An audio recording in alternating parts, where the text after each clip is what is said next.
Egypt's Great Pyramid, the tallest structure on Earth for thousands of years. It all started with the quest to make a gigantic pyramid that was perfect. Nothing on this scale had ever been attempted before. The Great Pyramid wasn't just a building, it is where the king would have lived eternally. For 4,500 years, how this supersized burial chamber was built has been an enigma. But could archaeologists now finally solve the mystery, thanks to amazing new discoveries? From a pyramid worker's journal, lost for thousands of years, this is a very new way to see the building of this pyramid, to a mysteriously entombed boat being excavated right now at the pyramid's base. This is #1 project, not only in Egypt, but in all over the world. Will these ancient clues and a pioneering new experiment I'm not sure if it will float or not. help bring the incredible secrets of the Egyptians back to life? Okay, guys, it's cracking. And reveal what it was really like for the people who lived and died creating the greatest monument the world had ever seen.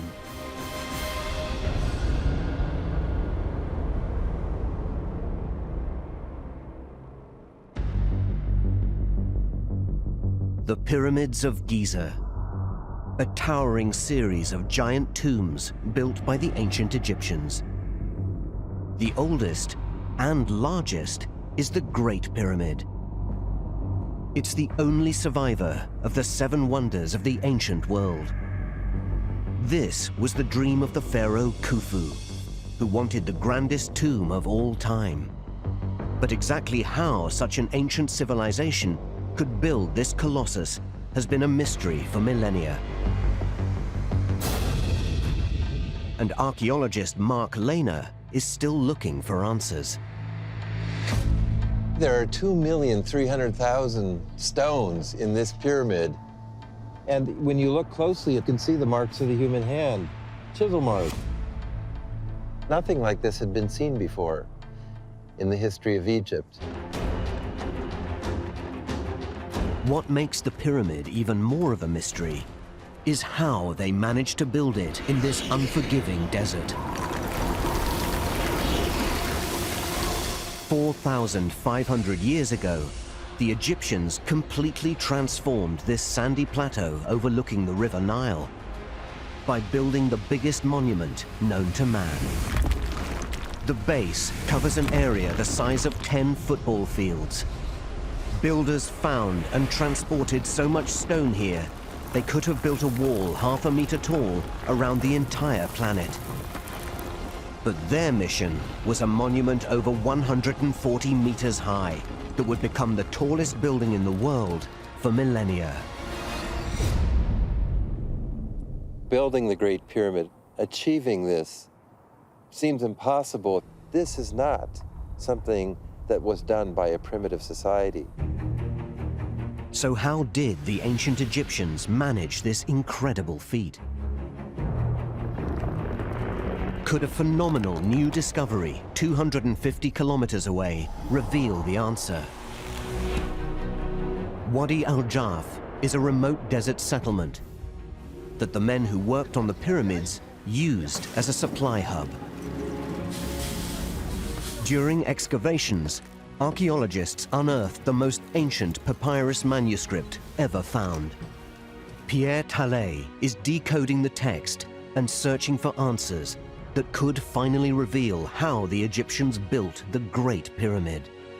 Since the very day of the discovery, it was quite evident that we had the oldest papyrus ever found in the world. Pierre wants to see if this document really is about the Great Pyramid. Does it tell of the Pharaoh Khufu? Pierre thinks an ancient symbol, known as a cartouche, could give him the answer. The cartouche is kind of a circle in which the Egyptian people used to place the name of the ruler. You have the phonetic script of Khe, Hu, Hef, Hu, which is spelling the name of Khufu. It's an incredible breakthrough, as this is the only papyrus from the time of Khufu that mentions the pharaoh.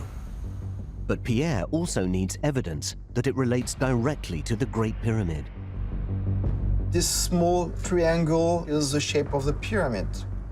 The name of the pyramid is Achet Khufu, the horizon of Khufu, and we have it, I think, at least 20 times on those papyri. Pierre is in no doubt that this document was written by someone working on Khufu's incredible building. But the big question is who? Pierre manages to decode the author's name. It's a man called Mera. The papyrus reveals that Mera was an inspector in charge of a cargo boat and 40 elite workmen. He describes how his team's daunting job was transporting thousands of tons of stone along the River Nile. And Pierre now knows that Mera's destination was the construction site of the Great Pyramid. Pierre is revealing that the River Nile and cargo boats like Mera's played a bigger role in building the pyramids than many experts imagined. This is a very new way to see the building of this pyramid because we don't know so much about the way it has been built. And those documents are providing very precious information about the way the workers were able to build such a big construction. Pierre wants to analyze Mera's incredible journal in forensic detail to see if it can unlock even more secrets about how the Egyptians constructed Khufu's giant tomb.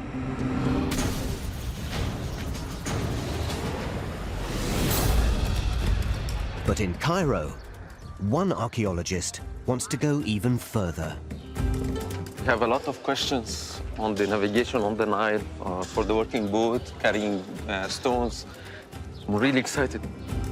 Mohammed Abd el-Maguid and his team think the best way to learn more about how Mera transported stone from quarry to pyramid is to recreate every step of his journey. Mohammed's plan is to build a wooden cargo boat using Mera's techniques and cut a stone from the same quarry that he used. He'll then attempt to sail the stone block up the Nile before dragging it to the foot of the pyramid. Mera added very good information for us, and maybe experimenting this will help a lot to get a step forward in the field. Mohammed's first challenge is to rebuild Mera's boat. The papyrus reveals the vessel was strong enough to carry giant rocks, but Mohammed needs more clues about how it was made and what it looked like.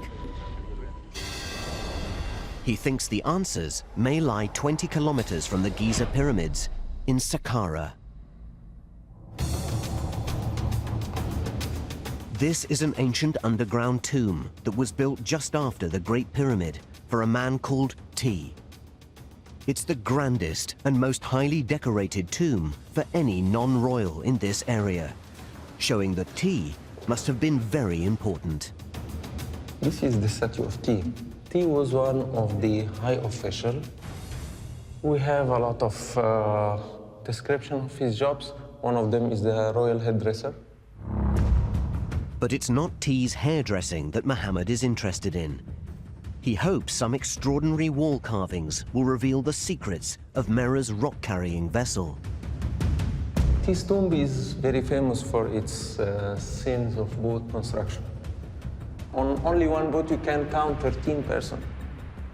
Everyone is busy with something. There are no written accounts from Mera's time of how they built their cargo boats. So deciphering these scenes is Mohammed's best chance of getting his vessel right. First, he sees what tools they had. Here you can see them, they were using the saw. Here we have they're just using the small blade of the adze. Mohammed can tell that the Egyptians made their boats strong enough to carry huge rocks through the precision and strength of their joinery. Everything had to fit exactly.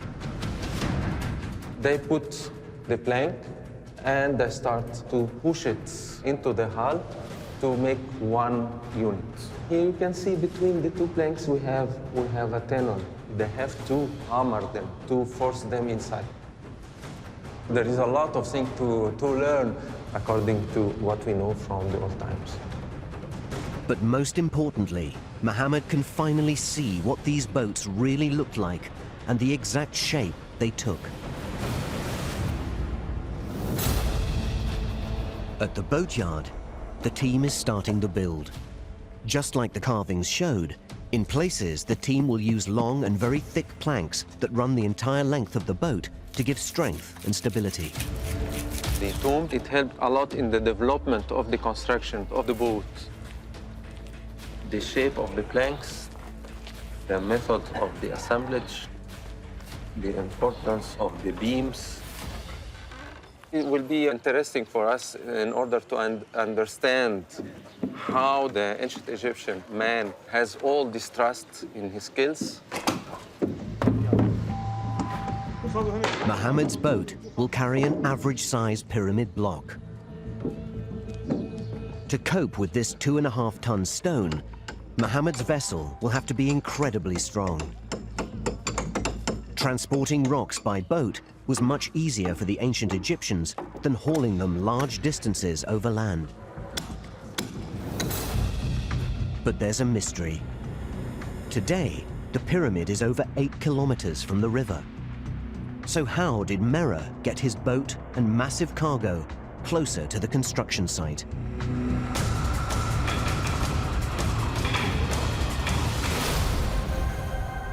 In the desert of Wadi al-Jarf, Pierre thinks he may have found the answer in Merah's journal. He has discovered that Merah didn't just ferry rocks. His team was also employed to overcome this huge access problem. What we can see from the logs is that Merah is not working all the time about the bringing of the blocks to the pyramid. It's only one of the different missions he has during the year. The season that Merah's team worked was important because the Nile acted very differently through the year. Experts have discovered that the course of the Nile has changed. In Khufu's time, it flowed about 2 kilometers from the pyramid site. This was still too far away for Merah's boat. But every year in summer, rains would swell the Nile, and a heavy flood could mean the water came to within half a kilometer of the pyramid. But this floodwater wasn't deep enough for heavily laden cargo boats. So how could Merah's team exploit the flood to get closer? The papyrus shows that Merah ferried men to the pyramid for this specific task. On the first part of the document, we have just two-way trips going very quickly to transport people that are doing something in the area of Giza. And the date would indicate that we are probably in July or August, at the beginning of the flood of the Nile. Merah was racing against the clock to put his team in place for the start of the flood season. Their task was an engineering mission that was vital to the success of the pyramid. The papyrus reveals that Merah and his team of 40 men were working on a dike, a vast bank of earth that holds back water. They were engineering the landscape. Merah writes that the team pulled up wooden pilings. What he's describing is the opening of the dike and sudden release of floodwater. Merah was deliberately channeling water to get his vessel much closer to the pyramid.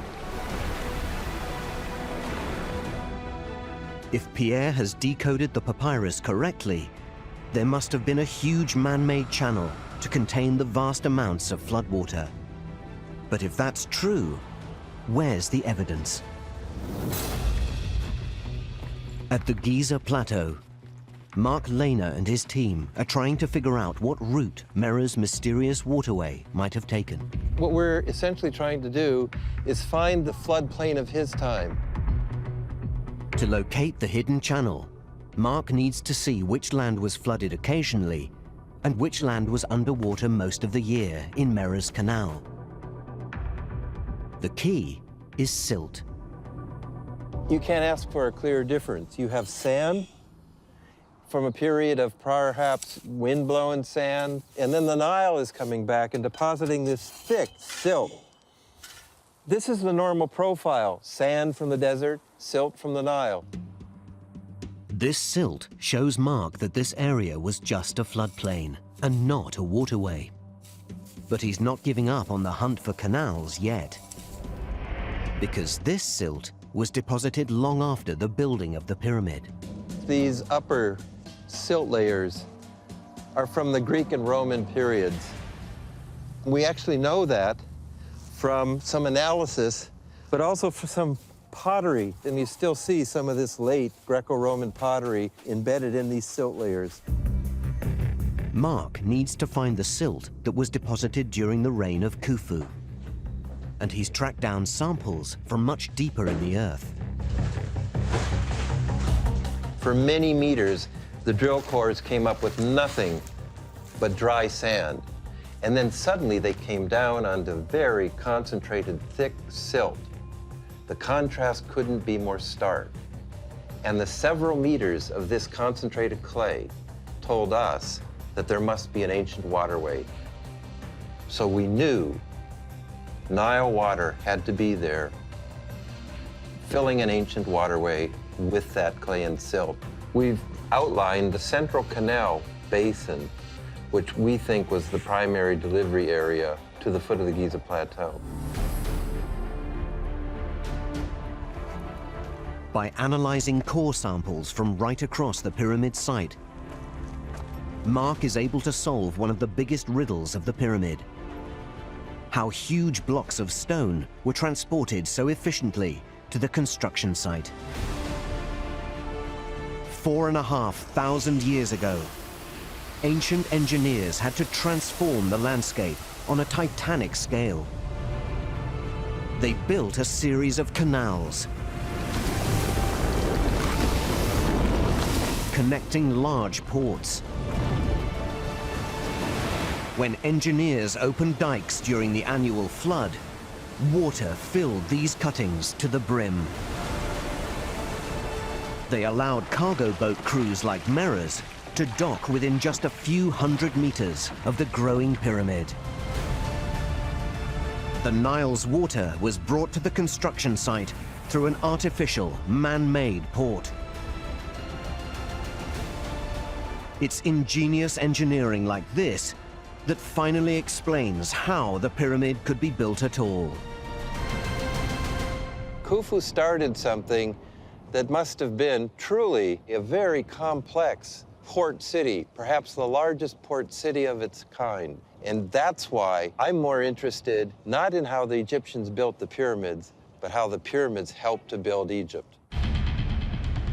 Water was key to Khufu being able to construct his Great Pyramid. And archaeologists now think that the Nile wasn't just essential for transporting materials. Khufu could have used it to get workers to dedicate their lives to his monumental tomb. But how?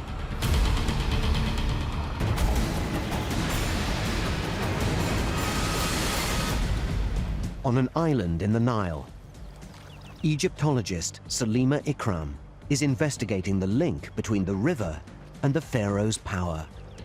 She thinks that the Nile was the secret to Khufu's authority and reveals why people like Mero were prepared to devote themselves to constructing his monument. The Nile was key to Egyptian civilization. Without the Nile, Egypt wouldn't have existed. Floods were vital to irrigate the land. So the Egyptians built Nilometers like this to measure the inundation. Water would come in and it would climb and climb and climb as the flood rose. And you can see all of these markings here that measure the height. When the flood reached a midpoint in this building, the ancient Egyptians knew a good harvest would follow. About here is where it would have been an ideal flood situation. Too far below, people would have been starving to death. Too far above, they would have been washed away, so there was no one left to starve. The ancient Egyptians didn't think of the annual flood as a natural phenomenon. It was something controlled by the gods. And that made the divine Khufu incredibly powerful. For the ancient Egyptians, the king was Egypt, the land of Egypt, and that also meant the Nile. So if the land was fertile and strong, it meant that was because the king was strong and good. If the Nile was failing, it clearly meant that there was something wrong with the king. So the king's success and his strength as a ruler, in fact, was also very much tied to the strength and power of the Nile. Khufu's masterstroke was to exploit the widespread belief that he controlled the flooding of this mighty river. Pyramid workers wanted to construct his giant tomb, as they knew that pleasing this powerful pharaoh would mean that the land would be watered, and they would not starve. Farmers would also happily work for him, and their taxes helped finance the giant build. From what we know from the few texts that are available to us, it seems that the floods were quite regular. So clearly, everything was working well. The country was rich, the land was flooding regularly, the pharaoh was in command, and he was able to collect a very good revenue in taxation. It is through the wealth that he accrued that the Great Pyramids could be built and his workers could be paid. So in fact, the whole taxation system is really linked to the pyramids and their construction. Khufu's divine control over his workers was essential, as many of the construction jobs were extremely dangerous and grueling. So what was expected of laborers by their ruler?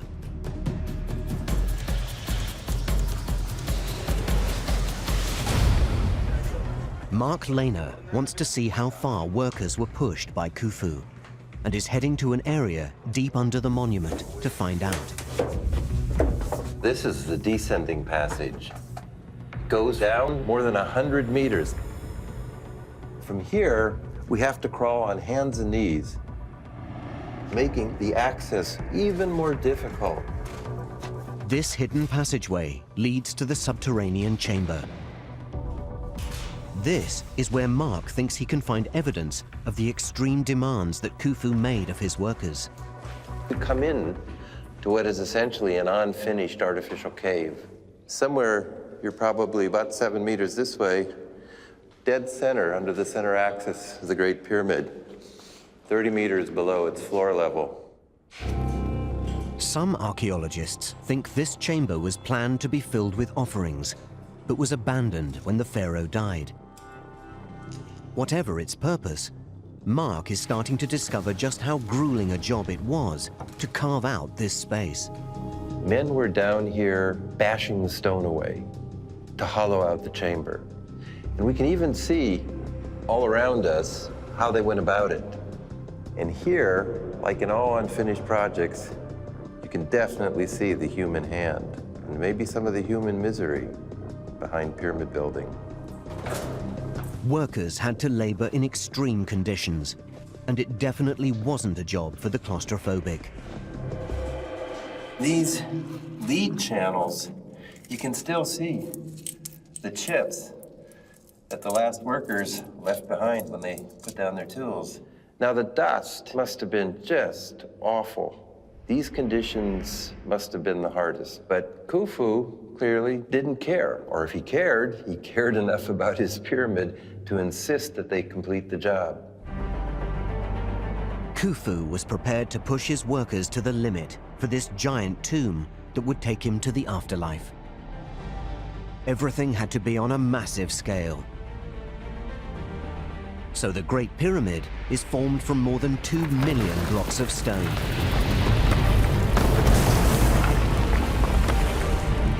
Underneath, 30 meters down, is the subterranean chamber drilled into the bedrock. This is one of 3 chambers in total. Within the body of the pyramid is a small room known as the Queen's Chamber. Just above A sloping hallway called the Grand Gallery leads to the focal point of the pyramid, the King's Chamber. This room holds a heavy sarcophagus at the very center of the pyramid. The pharaoh could only thrive in the afterlife if his mortal body was kept safe. And the bigger and more intricate this giant tomb, the better the chances that nobody would ever make it in and find his corpse. But the larger the design became, the bigger the number of rocks that had to be brought here by ship.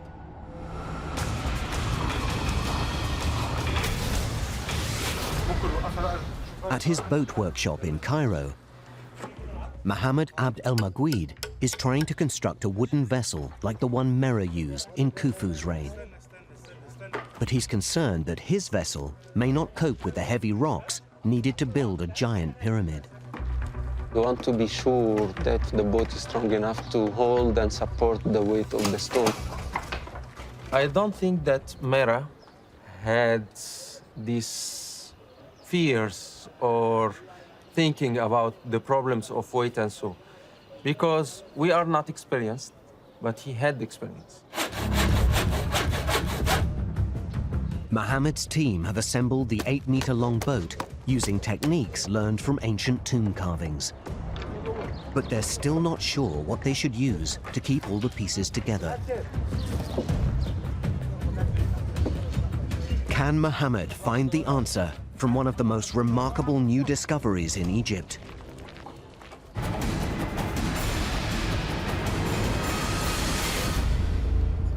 It's an incredible find at the foot of the Great Pyramid itself. This is #1 project, not only in Egypt, but in all over the world. Essa Zidane oversees work here. His team are recovering artifacts from a deep pit carved into the rock. What they have found here is astonishing. These are pieces of a dismantled ship. According to our analysis, this is the result 2600 BC. This is the same period of Khufu pyramids, so we know this is the part of King Khufu. I was very happy because I'm the first man to touch this wood more than 4,000 years. This dismantled vessel was an offering for Khufu that he was supposed to reassemble in the afterlife. The team now needs to try and find out what he would have used to hold it together. So far, they have discovered nothing that suggests metal or wooden pegs were used. Will working out how the pieces slot together give them the answer? The challenge for the team trying to reassemble this boat is that time has taken its toll on the wood. This wooden pieces, as you see, it was in very bad conditions, very deteriorated. The humidity and temperatures very, very high. This was the main factors of these deteriorations. Investigators inject resin and fill missing areas to restore the plank's original shape. This plank represents one of the larger planks that we've worked on so far. There will be bigger ones, I'm sure, but this one is about 8.5 meters long. Presumably one of the deck planks near the edge of the boat. If I can make this plank strong and stable, then we can learn a lot from the material, from the boat itself. It's like a giant but incredibly fragile jigsaw puzzle. So the best way to get answers is with the latest technology. After we finish conservations for each pieces, we also make 3D laser scan. We'll try to reassemble the boat in the computer because this gives idea about the shape of this boat without any risk with the original pieces. The 3D scans reveal that there are holes in many of the planks, which all line up. This suggests that the boat was never intended to have nails. Holes like this would have been used to loop rope through. Incredibly, the team has discovered that this boat was literally sewn together. We found it in the ropes like this, in the pit. They used this rope to join the wooden pieces together, to fix it together without any nails. The construction and layout of Khufu's ship provides vital clues about the techniques that must have been used to assemble boats at the time. But this was a ceremonial vessel that the pharaoh may never have even used on the Nile. Could rope really have been used to assemble cargo boats carrying heavy stones?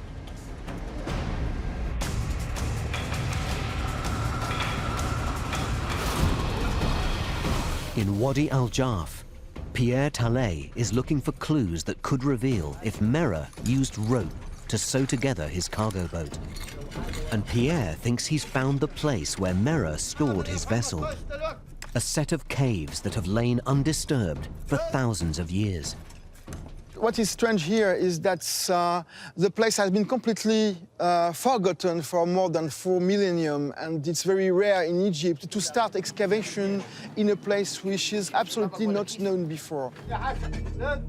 So far, his team has uncovered 31 caves. They are known as galleries and are carved deep into the hillside. Merah used this one himself. When we excavated this gallery, it was completely filled up with potteries wearing the name of the team of Merah. It's about 23 meters long. It's one of the longer caves that we have here. The main purpose was to store the boats, so you had to have a cave that was very dry to avoid the entrance of water inside. Pierre's team have found fragments of the boats that Merah stored in these caves. And the evidence suggests that he did indeed use ropes to fix them together. Here it's really exceptional because we have found some very long pieces of wood. We have a large amount of ropes. So we also discovered they dismantle the boat, take off the ropes between the piece of wood. This means that Mohammed will have to use just rope to hold his entire vessel together.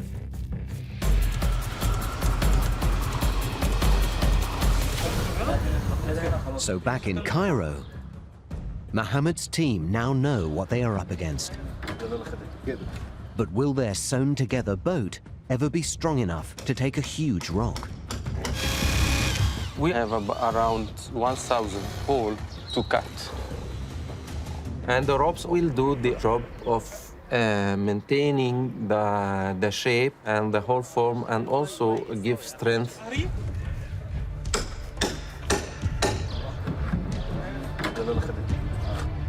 The team thread over 5 kilometers of rope in total, through holes carefully looped through the wood.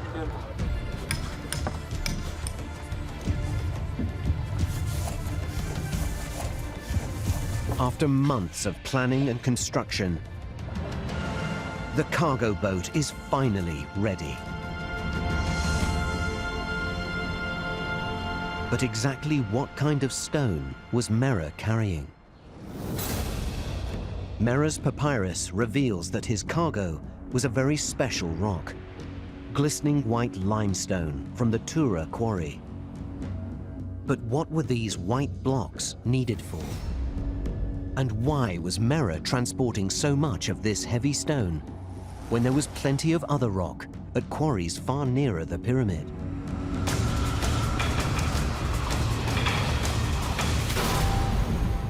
In Giza, Mark Lehner is investigating.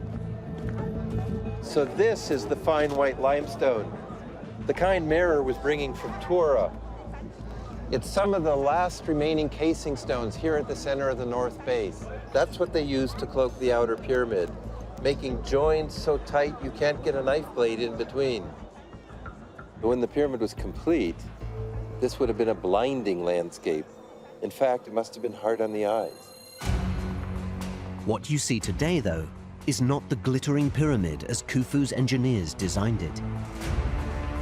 Unfortunately, out of more than 920 meters of casing stone at the base, only 50 meters are left. In the Middle Ages, builders plundered the valuable casing stones. So the pyramid now is mostly what lay behind them.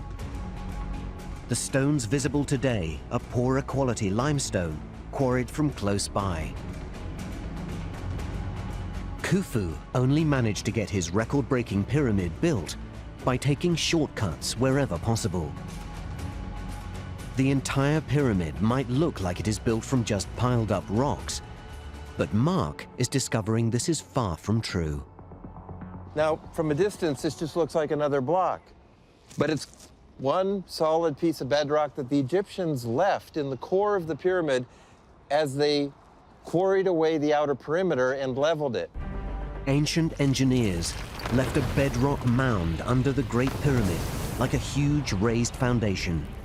This meant builders had to haul hundreds of thousands fewer tons of stone here. But this was just one of the time-saving measures that helped Khufu's engineers get the tomb built on schedule. They worked out that blocks in the center of the pyramid didn't need to be carefully cut and squared off. Gaps between them could simply be filled with rubble and mortar. Only the outer few layers had to be laboriously squared off by hand to allow Merah's casing stones to be fitted precisely. And so here, clinging to the pyramid, are these very irregular pieces set in great globs of mortar, just as fill, and you can see it, and you can see the slop factor in the pyramid. So what may look like shoddy workmanship is, in fact, another secret that helped the Egyptians succeed with their monster build. But it was only Merah's brilliant limestone that would give the pyramid its perfect appearance. So this had to come from faraway Tura. But what was involved in getting the huge quantities of stones needed using manpower alone?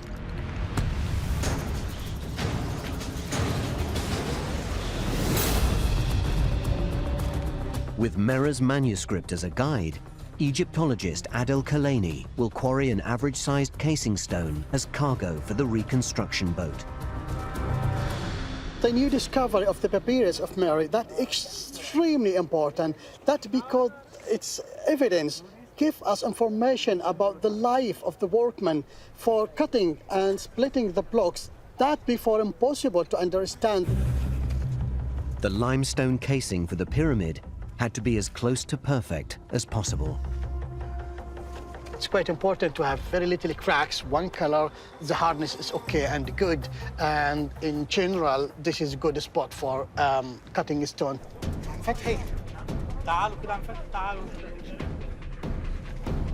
Outside Cairo, Tura limestone is still quarried today.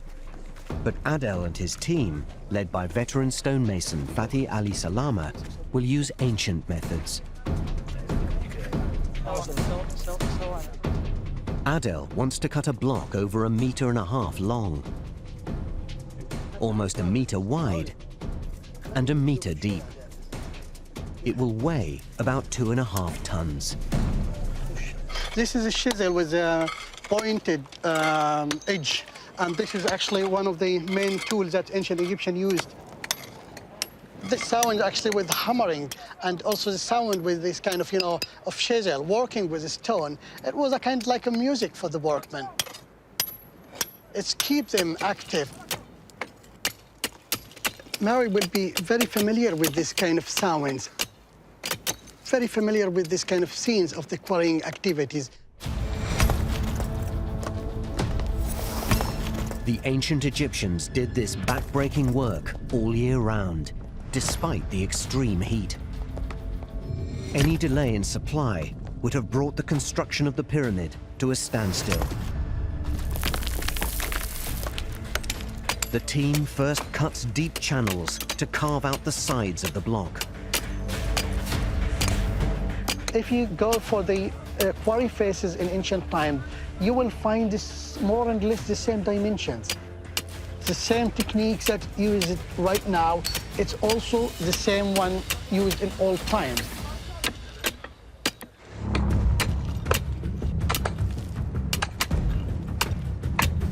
As the trenches get deeper, the quarrymen find it more difficult to reach the bottom of them. The workmen almost finish from this first part of the trenches here, but they have a problem. The tools cannot reach the area just far away from their hand. They cannot get further to finish these trenches from this point. Evidence uncovered in ancient quarries shows that pyramid builders hit a similar problem. And to solve it, they would widen the channels so they could reach deeper. This space, it's enough for the workmen to continue with their tools, so they can continue working with the trench to finish it.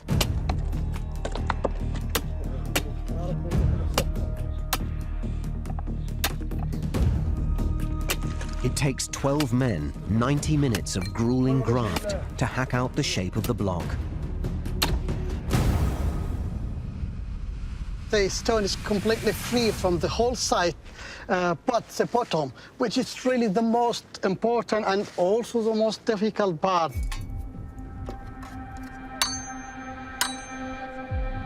If they damage the rock as they cut it free, they'll have to start from scratch. So they carefully use wedges, trying to get the stone to splinter along the join.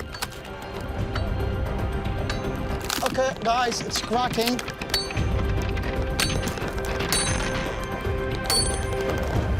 They've done it. But now they need to lever the huge block off the quarry face and roll it onto the flat ground below.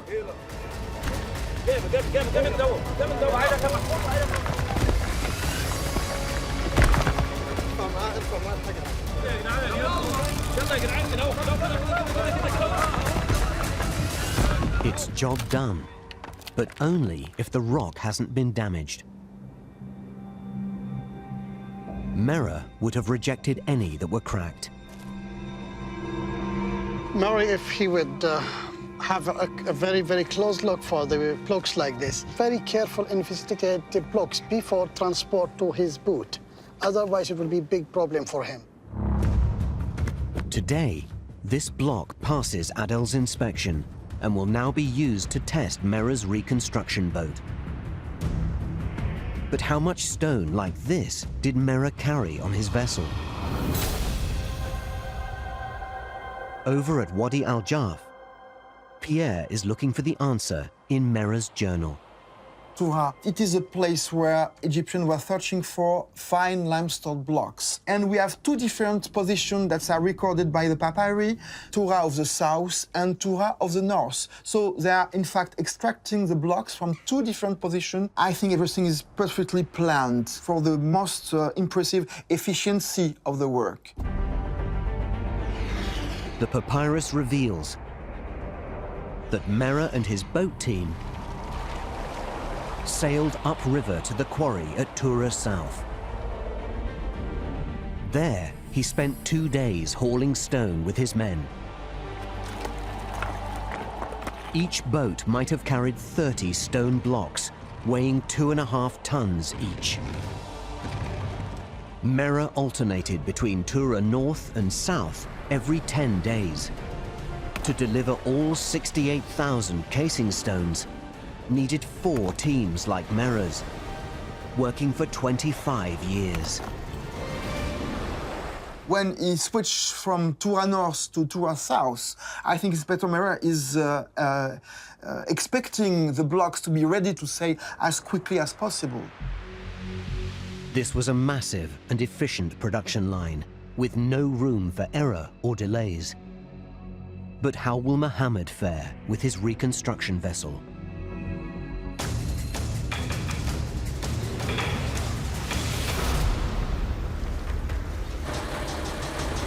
In Cairo, Mohammed first needs to check his boat is watertight before he can even think about loading the rock. I am anxious. This is the day of the truth. All of this will be examined in these 5 minutes when it will be in the water. The launch of a boat would have been a big event in ancient times too. Mera, he would come to see his boat launch, to be sure that everything is safe for his mission. The boat weighs in at over 2.5 tons. They will take the truck out. The ancient Egyptians would assemble their boats on the shoreside and slide them to the water on wooden rollers. I'm not sure if it will float or not.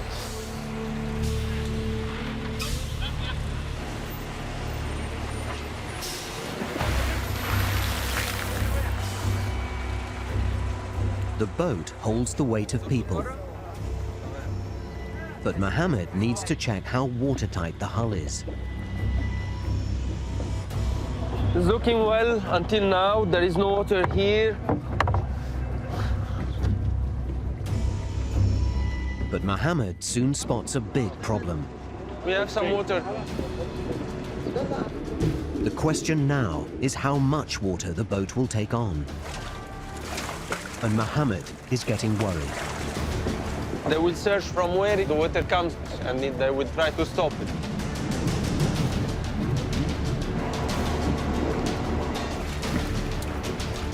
Most of the water is coming from the middle part of the boat. But the team's in luck. The water has made the joints swell, and the boat's now watertight. It's a trick the ancient Egyptians knew well. They sometimes submerged the whole vessel. In the time of Mera, they had to put the boat in the water and leave it to swallow. This is a very important phase for the waterproofing. Also, it helps with the lashing because the ropes will be tense and will bring all the planks together. The boat is finally ready for its massive load. But will it ever cope with a 2.5-ton rock? Mohammed thinks Mera would have been pleased with their progress so far.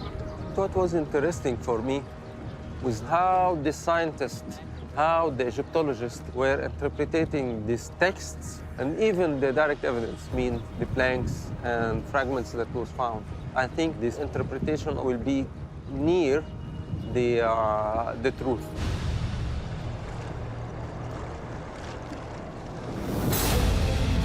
The discovery of Mera's manuscript, hidden waterways, and a giant boat buried as an offering to Khufu are finally revealing the secrets of how the ancient Egyptians really constructed this giant pyramid. It may be in an inhospitable desert, but archaeologists are discovering that water and ships played a bigger role than ever imagined. In fact, Khufu used the power of the Nile to ensure his workers never gave up. But as the team takes on the Nile and tries to get the rock to the pyramid face, they will unlock even more surprises about what it took to build the biggest tomb the world had ever known.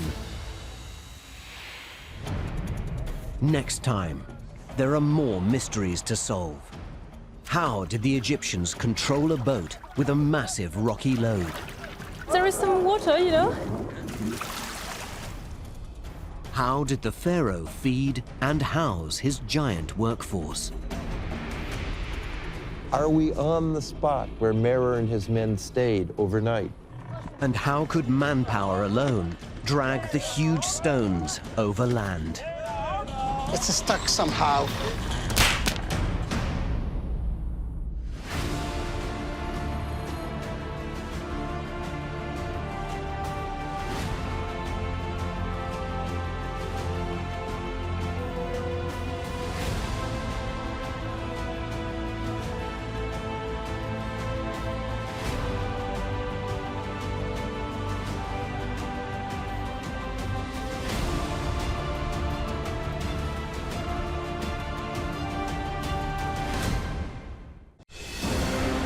Egypt's Great Pyramid, the tallest structure on Earth for thousands of years. It all started with the quest to make a gigantic pyramid that was perfect. Nothing on this scale had ever been attempted before. The Great Pyramid wasn't just a building, it is where the king would have lived eternally. For 4,500 years, how this supersized burial chamber was built has been an enigma.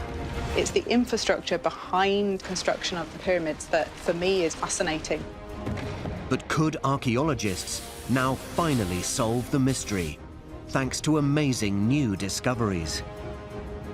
From a pyramid worker's journal, lost for thousands of years, This is a very new way to see the building of this pyramid. to a mysteriously entombed boat being excavated right now at the pyramid's base. This is #1 project, not only in Egypt, but in all over the world. Will these ancient clues and a pioneering new experiment There is some water, you know. help bring the incredible secrets of the Egyptians back to life It's stuck somehow. and reveal what it was really like for the people who lived and died creating the greatest monument the world had ever seen?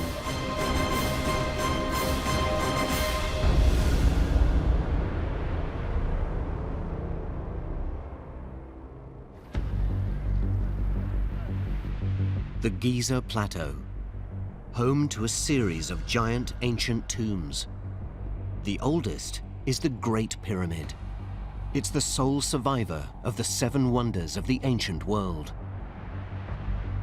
It was built for the powerful Pharaoh Khufu, who demanded the grandest tomb of all time to transport him to the afterlife. The big mystery is how the ancient Egyptians could build such an incredible structure in this unforgiving desert. And what was it like for the thousands of workers who achieved the impossible? Could a breathtaking new discovery finally reveal the answers? The journal of an ancient sailor called Mera. Archaeologists want to decode his text to use it in an incredible experiment. How did he get thousands of giant stones from a distant quarry right up to the pyramid site using manpower alone?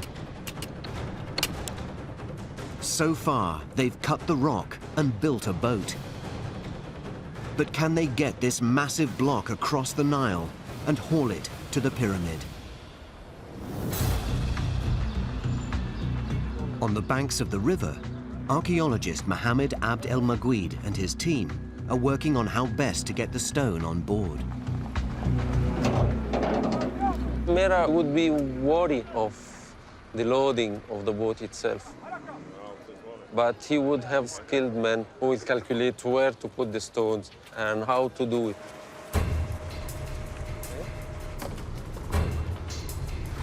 But Mohammed's already hit a big problem. His team designed the cargo boat to carry an average-sized pyramid block of 2.5 tons. This one weighs a whole ton more. The stone is somehow bigger than what we figured. The preparation is not very well organized. The team has a tough call to make. The boat could sink under the extra weight.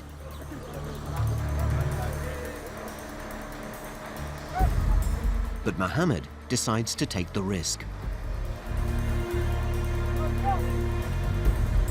Archaeologist Claire Somaglino is joining them for this crucial moment. I hope it will not capsize. Me too. When they will put it on the boat, We'll know. we'll know. The ancient Egyptians were very aware that loading was everything. Their heavy cargo had to be placed evenly across the vessel to prevent it capsizing.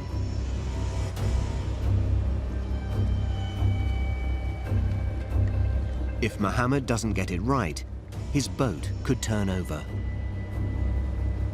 They have to remove it somehow to slides to the left for the stability.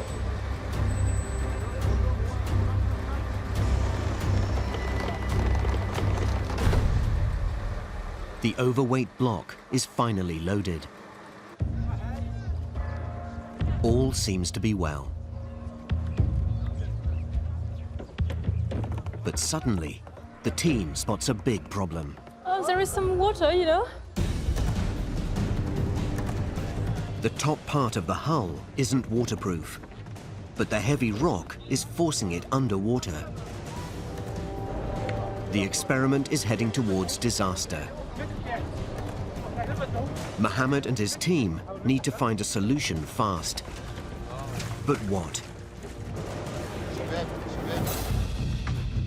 It's clear that carrying such heavy stones by water would have been a difficult and dangerous process for the ancient Egyptians. So why was Khufu determined to push his workforce to the absolute limit to build such a massive structure?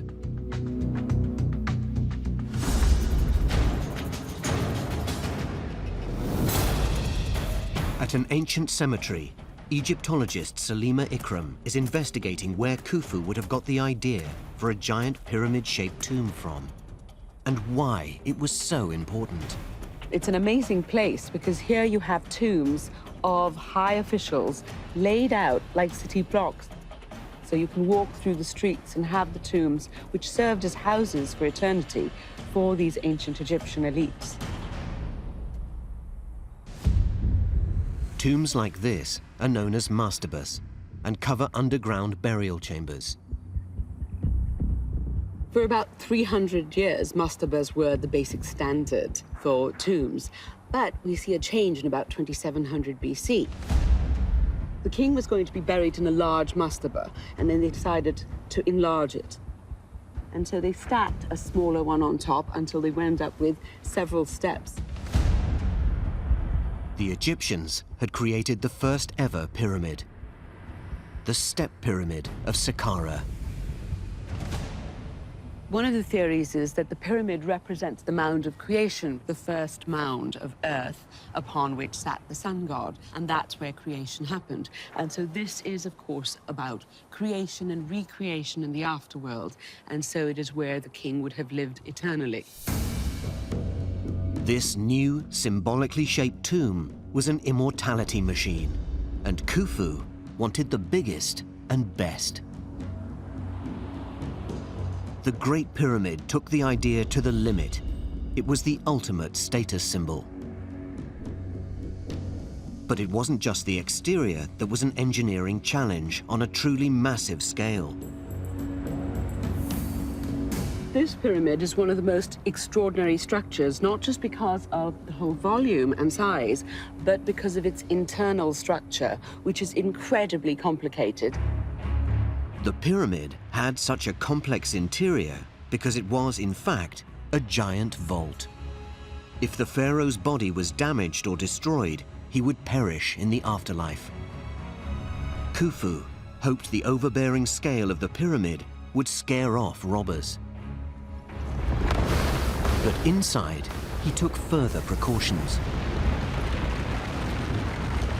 To keep his body safe in the king's chamber, ancient engineers created an elaborate blocking mechanism at the entrance.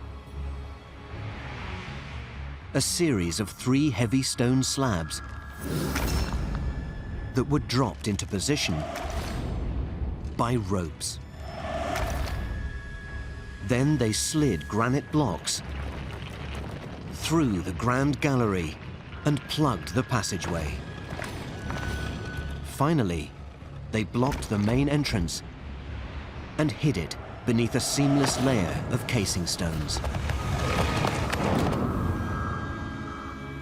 The Great Pyramid wasn't just a building, it wasn't just a tomb, it was really much more complicated because it has a culmination of a lot of thought, processes, engineering, but also religious thought that helped the state get enough people together, organize them, pay for them in order to create something as magnificent as that.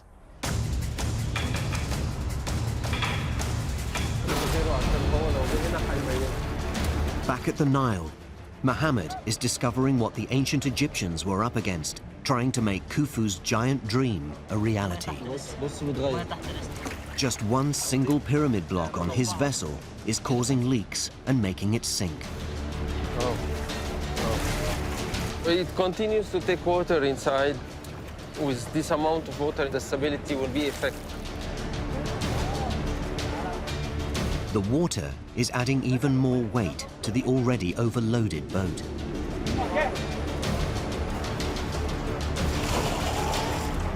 Muhammad decides they have to stop and make the rock smaller.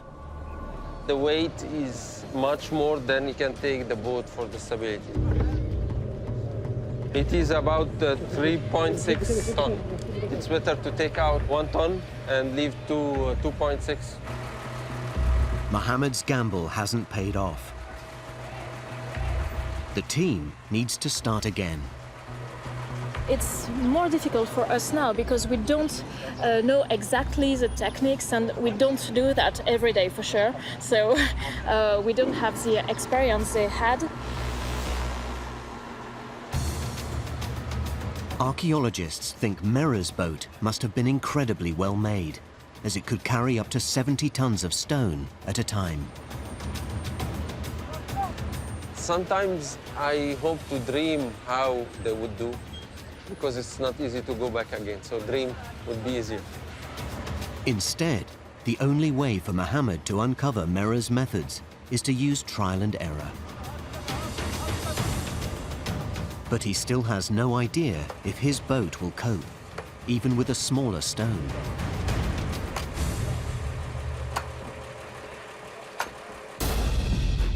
The experiment is revealing that Khufu not only needed a vast workforce, but a highly experienced one that knew the answers. So he had to keep his workers healthy and motivated. But how did he do this in a blistering desert?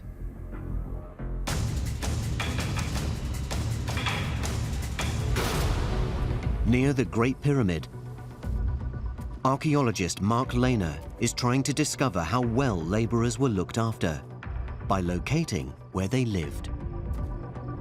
You can see a concentration of disintegrated pottery. There's been so much wind, things are starting to be exposed.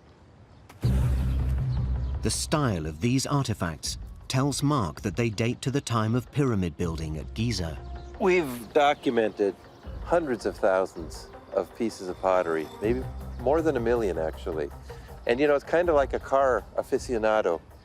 All he needs is just the fender, and he knows it was a '57 Chevy. He doesn't need the whole car.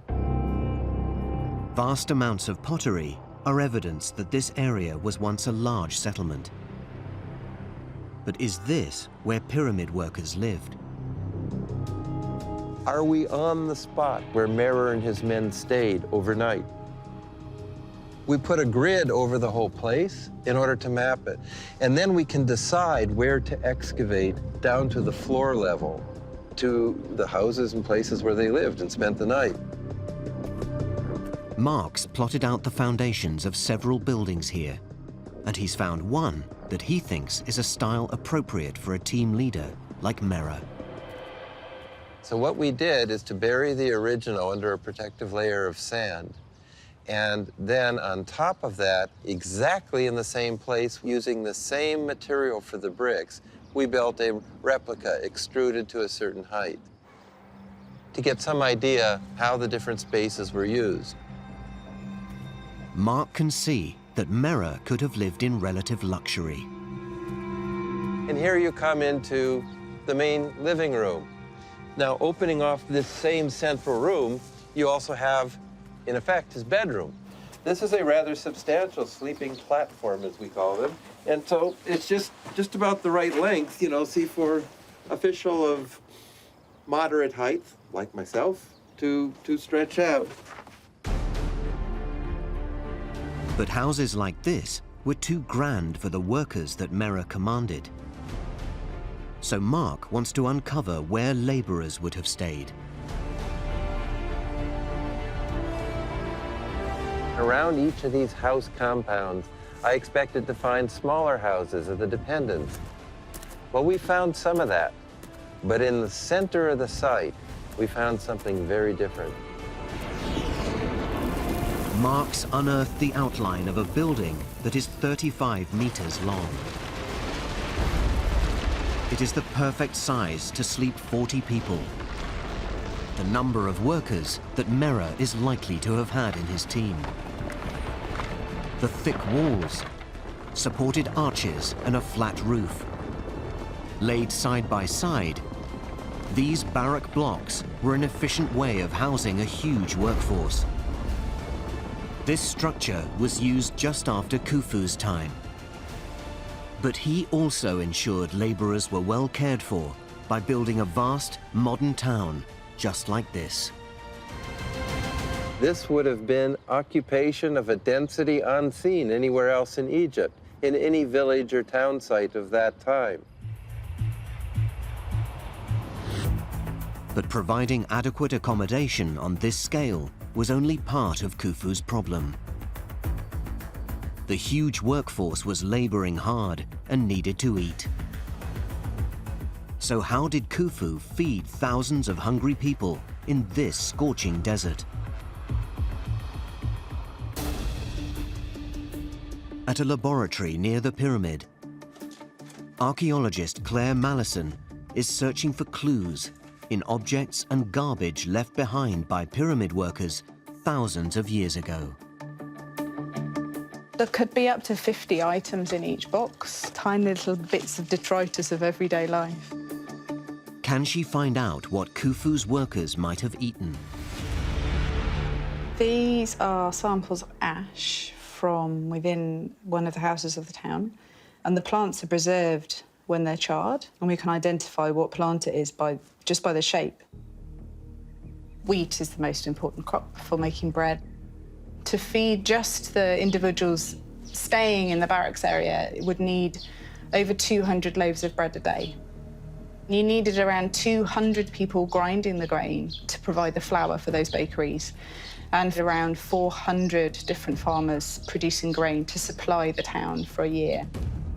Khufu probably gave his thousands of workers freshly baked bread on a daily basis. This would mean production on a massive scale at the pyramid. And Claire has found evidence at the workers' town. So we've got various different sizes of bread moulds. The mould itself weighs about 7 kilos. So you imagine this full of bread as well. It was pretty hefty. And we have hundreds of these, hundreds and thousands and tons of fragments of them. All the clues suggest builders like Mera and his men would not have been poorly cared for. Good living conditions were vital to the success of the Great Pyramid. But another way Khufu managed to control and retain his vast workforce was to divide them into clear groups, each with its own separate identity and purpose. 250 kilometers away in Wadi al-Jarf, where Mera's incredible journal was unearthed, archaeologist Pierre Tallet is decoding the astonishing document. This papyrus is the only first-hand account of the building of the Great Pyramid ever found. Pierre is using it to search for details about how Khufu structured his vast workforce, and he's found new evidence about the team Mera controlled. This Inspector Mera is the chief of a small group of about 40 persons. It is only a section of a big team. But the organization of work that we can see here is exactly the same as for building of the Great Pyramid of Khufu. Pierre has figured out that the man in charge of the entire operation during Mera's time was called Ankaf, the half-brother of the pharaoh himself. Ankaf divided Khufu's giant workforce into files of 40 men. Mera was the leader of just one of these files. 4 files formed a gang of 160 elite laborers. And it took many of these gangs to make up a huge workforce, estimated to be at least 2,000 strong at the pyramid itself. Each team working at the site had specific roles in construction or transportation. There's a very precise division of the work. I think everything is perfectly planned and everything is perfectly calculated for the pyramid building. Pierre has uncovered another incredible find at Wadi al-Jarf that reveals how each file of men was given their own clear identity and sense of purpose. The clue is painted on pottery that belonged to Merah and his men. Most of this pottery was inscribed with formula giving the name of the team that were supposed to use them. The pot reveals that Merah's file was called the Followers of the Boat, named after the snake on its figurehead. Those fragments are naming the team of Merah, and we can even imagine that Merah himself could have handled the jar. Pierre's crew is uncovering team names on objects found across this site. They've discovered the names of 6 separate files so far. By giving each file a clear identity, Khufu may have fostered a sense of pride and competition amongst teams of elite workers.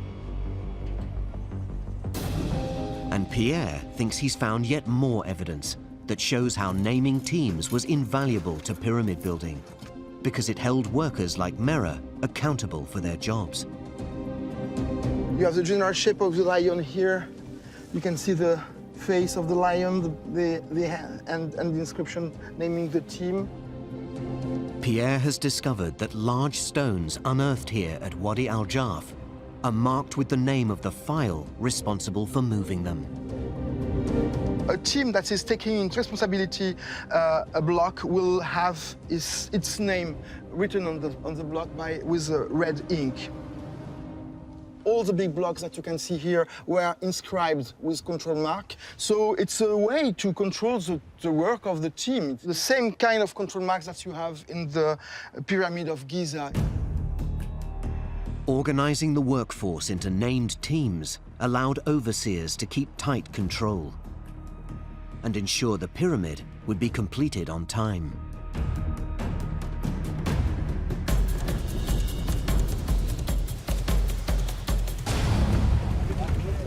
Back on the banks of the Nile, Mohammed Abd el-Maguid is trying to recreate the specific tasks that Merah and his file were assigned. He needs to load a 2.5-ton rock onto his reconstruction boat. The team tried a larger block, but it nearly sunk the vessel. So now they're taking a ton off it to see if the boat will cope. This is the only block they have. So if stonemason Fatih damages it, the experiment will be over.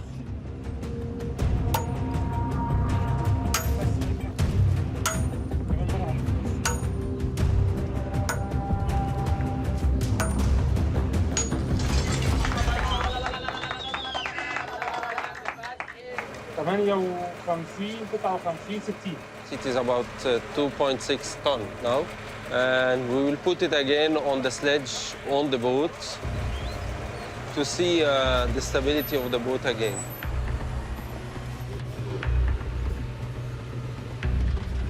The team needs to watch for leaking water, the sign that the block is still too heavy.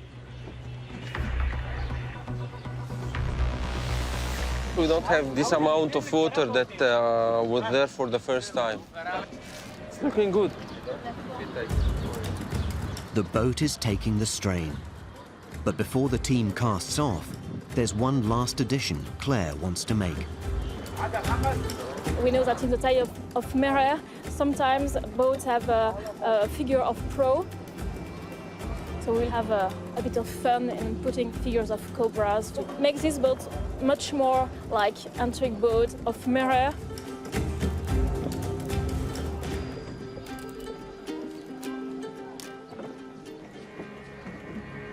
Mohammed's vessel is finally ready to set off. But how long would Merah's journey have taken? And how would his men have controlled the boat?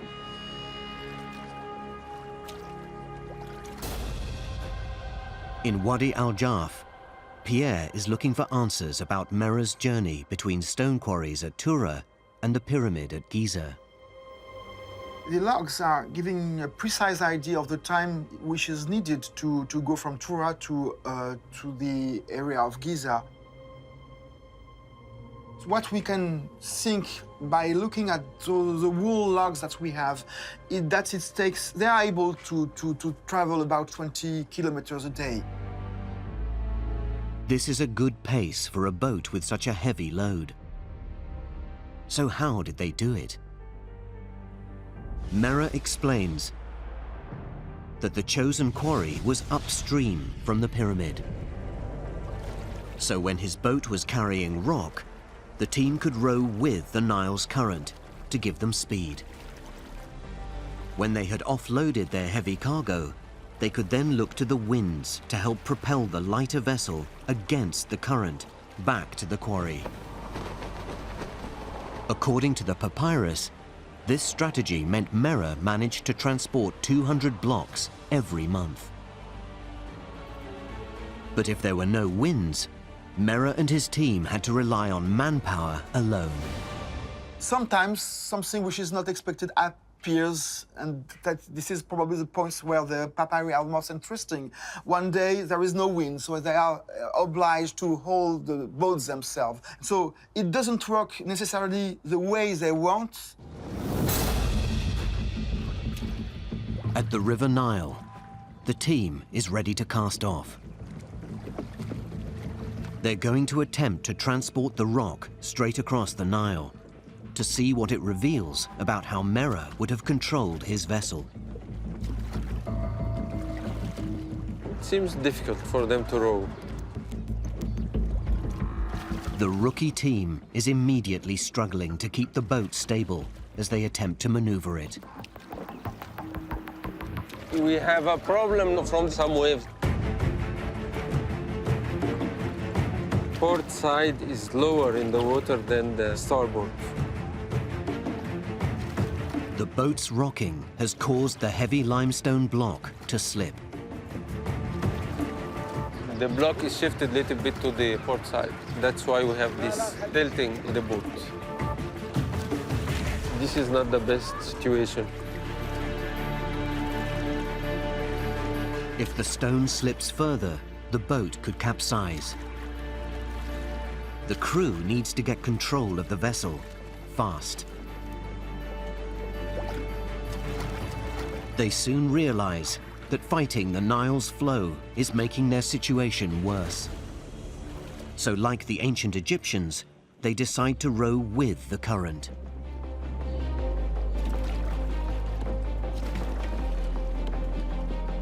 The crew use rudders at the rear of the boat and oars at the side to propel and steer the vessel gradually towards the far shore.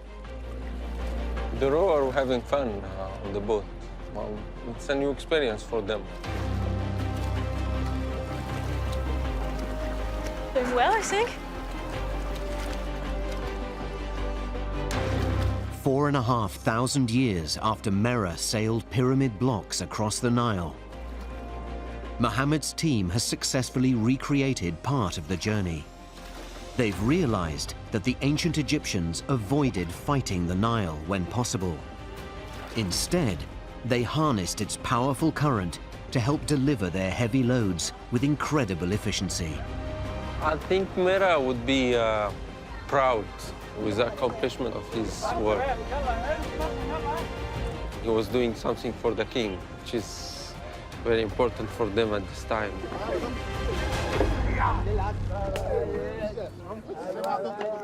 What do you think? Obviously, sailing was a difficult work. This job is not easy. We have to admit it now. Mohammed's part of the experiment is now complete. But the most difficult stage of the block's journey is still to come, when another team will haul the stone from the port to the pyramid face using manpower alone.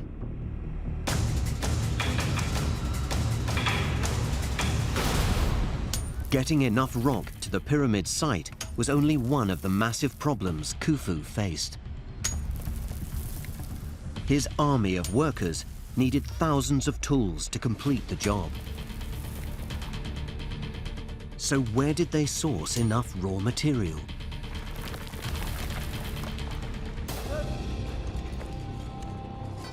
In the former pyramid supply hub of Wadi al-Jarf, Pierre Tallet is looking for answers.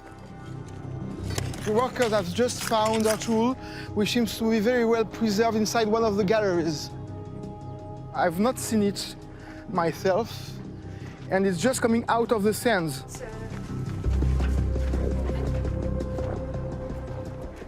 Yeah, it has really the shape of a blade. Seems like a dagger, in fact, a small kind of a dagger. It's a little bit broken. I don't think it's complete. The blade is complete, but the other part is broken. It's not very expected to find this kind of copper knife, in fact, in this area right now. Copper is not so frequent because it's very precious. Builders needed copper chisels so they could cut and shape pyramid stones efficiently and neatly. But the ancient Egyptians had a problem. Mines within easy access of the monument couldn't produce the huge quantities needed. So workers had to look further afield for the raw copper. And Pierre thinks he knows how the builders solved this problem. We are going to the seaside of this place of the Suez Gulf on the Red Sea, and we made an incredible discovery there. 6 kilometers from Pierre's main excavation, he's unearthed something incredible: the ruins of a lost ancient jetty. This structure is one of the secrets that finally reveals how the Egyptians managed their huge build. These blocks are part of this jetty. It has been very well done because it actually was strong enough to last at least 4 million from the time of the construction. It's also possible to distinguish the underwater part of the jetty if you are looking closely to the sea. Pierre's team has mapped out the jetty at low tide and discovered that it stretches 200 meters out to sea in an L shape. At the bottom of the harbor itself, we also find about 25 anchors that were left. So we have the most ancient artificial harbor ever found in the world.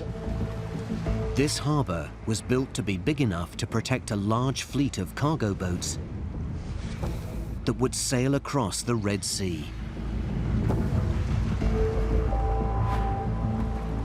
The bigger mines for copper that Egyptians could use at that time were in Sinai. This harbor was probably exclusively to get copper for the tools for making the pyramid itself. Merah's papyrus reveals more. Decoding the hieroglyphs shows that copper imports were just the tip of the iceberg.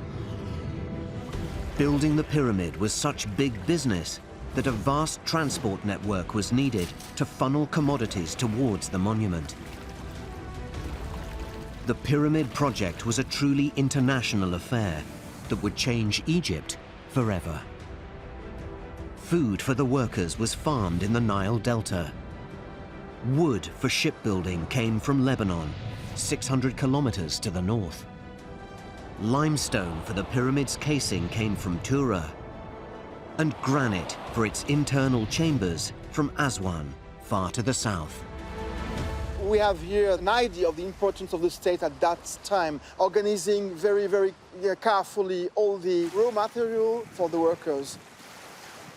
All the country was working for the project of the building of this Great Pyramid of Khufu.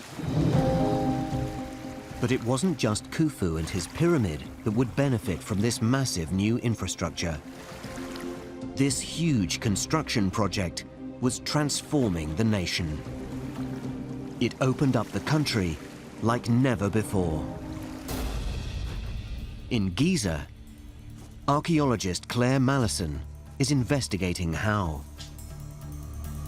people talk about how the pyramid was physically constructed. It's the infrastructure behind how that was done that, for me, is much more fascinating, because it's hundreds of people from all over Egypt, from away from Egypt, from other countries as well, that in some way or another were involved in the construction of the pyramid.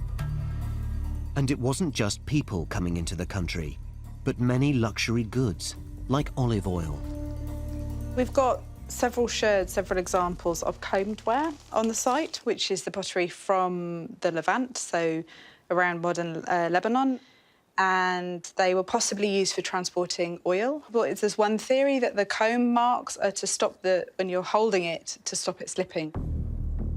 Life was changing for Egyptians, and perhaps nowhere more so than at the busy harbour at the pyramid, where many goods like this were shipped.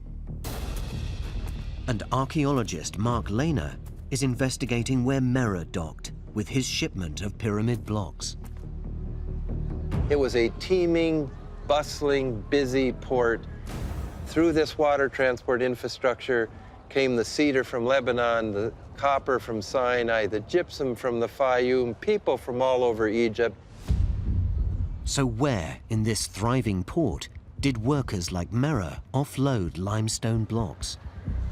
The most forgiving place offered by the Giza Plateau to Merah and his men for offloading their stone and getting it up to the Khufu pyramid would have been the area now just out in front of the Sphinx. There's a natural ramping up. In fact, the modern road from the Sphinx to the Khufu pyramid follows that very incline. Mark has identified the route. But how did pyramid builders haul heavy stone half a kilometre uphill with manpower alone?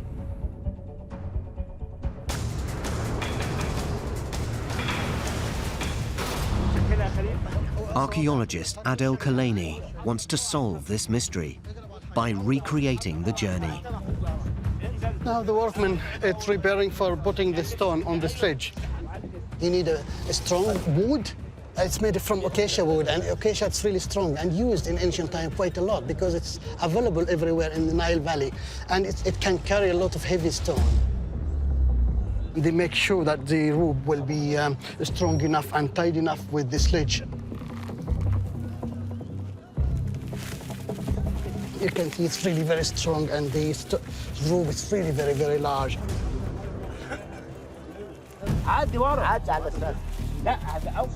They have to be very careful with the stick because the stone is really very heavy.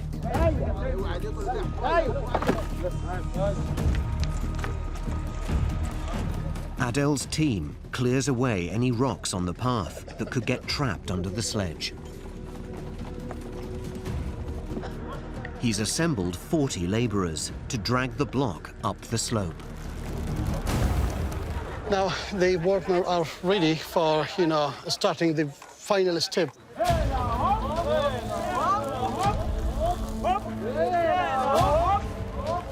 It's really very heavy. It's very heavy. It's stuck somehow.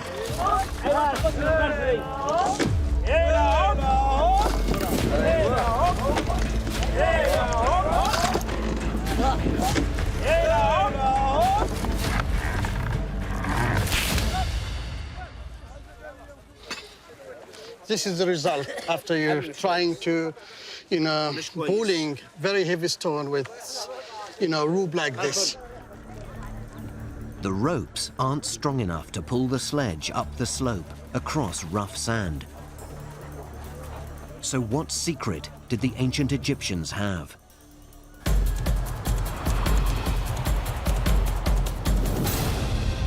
Evidence may lie in something Merah wrote 4,500 years ago. In Wadi al-Jarf, Pierre Tallet is investigating. Here you have the word secha, which means to hauling, and here you have the name stone, which reappears here, hauling stones. In this point of the text is that this poor Merah has to do something which is not in this really his job. He is told by the half-brother of the king to haul stones before to be allowed to get back to his job in Tura. Pierre is searching other areas of the site for clues that will reveal how Mera and his team dragged their stones. He's found something astonishing at caves known as galleries. What is really exceptional in this place of Wadi al-Jarf is that we are finding things that are not really known elsewhere in Egypt. And so you have here this wooden railway that was used to push this block. And it's quite exceptional that the wooden beams that were used here are still preserved. It gives a general idea of the techniques that were used by the Egyptians at that time to work. This incredible discovery gives the clearest evidence ever found that Egyptians transported pyramid stones over land using tracks.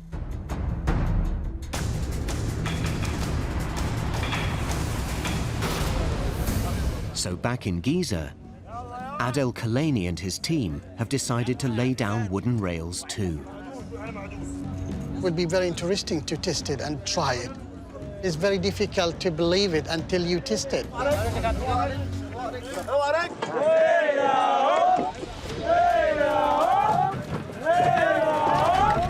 Adel decides to use rollers between the wooden rails and sledge. We have evidence about using the rollers, actually. They found some of these kind of rollers in Dora quarries.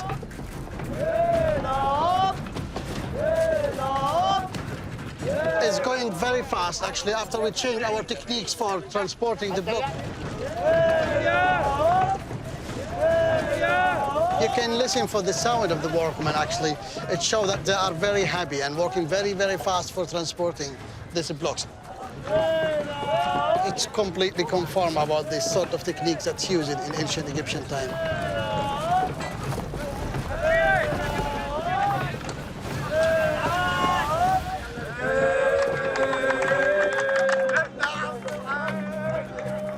Adel's experiment has revealed that rails and rollers could have been one of the Egyptians' secrets to building this incredible structure. But getting the block to the pyramid isn't the end of the challenge. The next job relies more on precision than brute strength. Adel needs to shape the block and give it the same slope as the Great Pyramid, 51.8 degrees. The ancient Egyptians are very clever with mathematics, including, the angles that they used it for this kind of large buildings.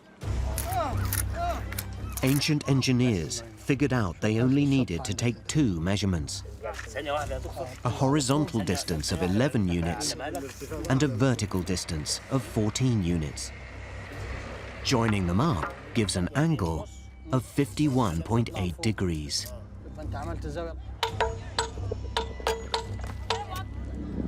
Ancient builders had to cut these outer casing stones very carefully.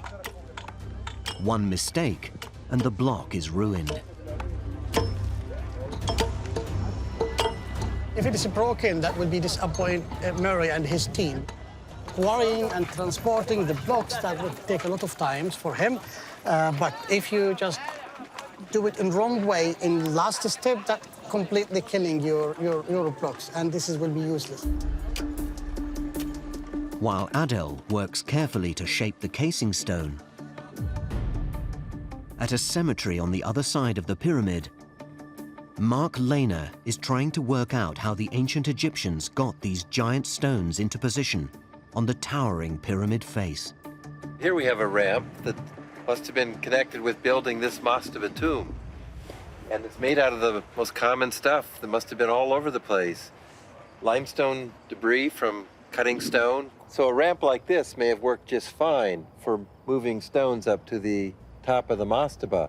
But can you imagine a straight-on ramp for moving stones to the top of the Great Pyramid of Khufu? A straight-on ramp would work well for the first third of the pyramid's height. This section would take 2/3 of all the stones used in the entire structure. But after that, a straight-on ramp would become too long. Instead, some archaeologists think that workers piled up material around the pyramid's sides. And on top, they constructed a spiral ramp, allowing workers to haul building blocks and casing stones to the pinnacle 140 meters up. These casing blocks decreased in size as you got to the top. The ones at the bottom of the Khufu pyramid weigh 15 to 17 tons, but the casing at the top gets so small it's almost a one-man block, almost blocks that one man could carry.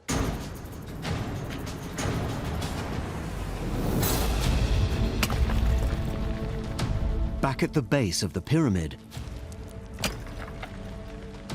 Adel Kalani is finding that shaping each of the blocks must have been a grueling and demanding process. It was actually surprising for me because to making this shape, it was taking more than 3 hours. It's take more time, actually, more than, you know, splitting the stone from the quarries.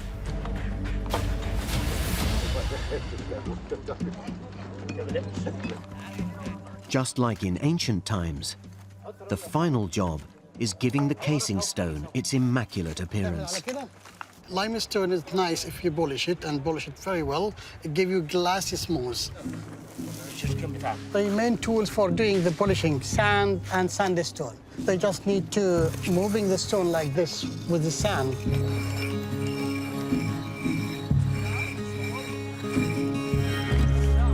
First, you need to blow the sand away and see the surface, how it looks like. And you can see, actually, it's really very smoothie.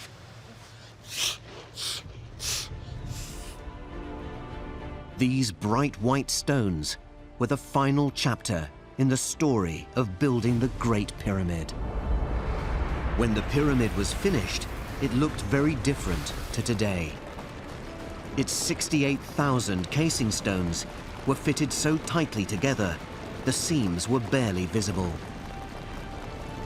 Khufu's builders had created the tallest, heaviest structure on Earth. But to achieve this, the ancient Egyptians had to create much more than just a pyramid. They had engineered a vast artificial port to bring in goods, and a sophisticated city for their organized workforce. The landscape was transformed for good, and so was society.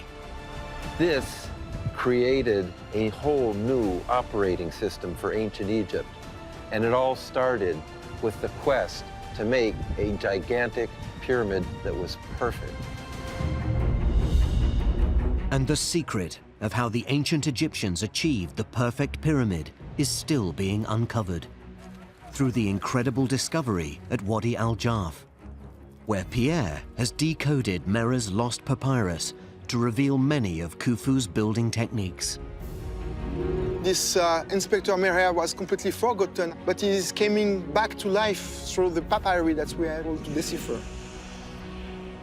We have found plenty of fascinating things here, and I hope to be able to work here many more years. Pierre's work is giving archaeologists like Mark Lehner an unprecedented insight into life 4,500 years ago. I've so often wanted just a moment facing the pyramids to see it as it was in its heyday, when they were being built.